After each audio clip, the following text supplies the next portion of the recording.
চাঁপাইনবাবগঞ্জের শিবগঞ্জে নিখোঁজের এক সপ্তাহ পর মোহাম্মদ শওকত আলী নামে এক বাংলাদেশি যুবকের মরদেহ উদ্ধার করেছে পুলিশ। শনিবার সদর উপজেলার পদ্মা নদীর চর থেকে ভাসমান অবস্থায় মরদেহটি উদ্ধার করা হয়। বিষয়টি নিশ্চিত করেন শিবগঞ্জ থানার ভারপ্রাপ্ত কর্মকর্তা মোহাম্মদ মতিউর রহমান। নিহতের স্বজনরা জানান, গত 9 মে অন্যদের সাথে গরু আনার জন্য ভারতের দিকে যান শওকত আলী। তবে সহযোগীরা ফিরে এলেও তিনি আসেননি।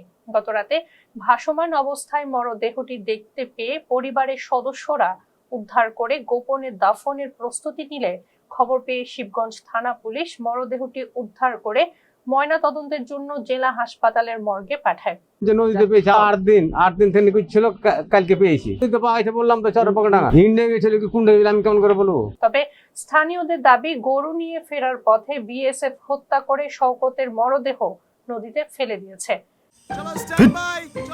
লাইফে কোনো কিছুর গ্যারান্টি নাই, তাই ইন্স্যুরেন্স করুন সিটি ব্যাংকে, কারণ ইন্স্যুরেন্স করলে সিটিতে সুরক্ষা পাবেন নিশ্চিন্তে। শিবগঞ্জ থানার ভারপ্রাপ্ত কর্মকর্তা মোহাম্মদ মতিউর রহমান বলেন, মরদেহটি অর্ধগলিত থাকায় মৃত্যুর কারণ শনাক্ত করা যায়নি। গোদাগাড়ি নৌ পুলিশের ভারপ্রাপ্ত কর্মকর্তা জীবন রায় বলেন, মরদেহে ধারালো অস্ত্রের আঘাতের একাধিক চিহ্ন রয়েছে। চাঁপাইনবাবগঞ্জ 53 বিজিবি ব্যাটালিয়ন অধিনায়ক লেফটেন্যান্ট কর্নেল কাজী মোস্তাফিজুর রহমান বলেন, ময়নাতদন্ত ছাড়া মৃত্যুর কারণ বলা যাবে না। ঘটনাটি তদন্তে বিজিবি কাজ করছে বলেও জানান তিনি। ছিলাম ইরিন আহমেদ। ফেস দ্য পিপলের সঙ্গে থাকার জন্য ধন্যবাদ।